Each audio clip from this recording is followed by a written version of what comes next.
പുത്തൻകാവിലമ്മയെ പറ്റി വളരെ വർഷങ്ങൾക്ക് മുമ്പ് ഞാൻ തന്നെ സംഗീതം ചെയ്തൊരു ഗാനമുണ്ട്. അതൊരു 4 വരി മഠത്തിനു മുമ്പിൽ തന്നെ വെച്ചപാട്. ഈ ഘനശ്യാമമേഘത്തിനുള്ളിൽ മയങ്ങും നീ മാറി ചാർത്തുമാ മുത്താക്കി മാറ്റുമോ ഗന്ധർവതമ്പുരു പാടുന്നൊരാസാമ സംഗീതധാരയായി എന്നെ നീ മാറ്റുമോ ആലംബമില്ലാതെ കേഴുമീ ഏഴതൻ സങ്കടഗീതികൾക്കൊന്നു കാതോർക്കുമോ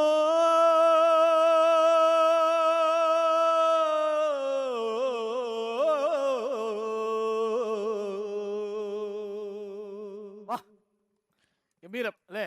കുറച്ചു നേരത്തേക്ക് ലയിച്ചു പോയി. അപ്പോൾ ഇനിയും ലയിക്കാൻ വേണ്ടി പാട്ടൊക്കെ പാടും. അപ്പോൾ നമുക്ക് പാട്ടിലേക്ക് വരാം.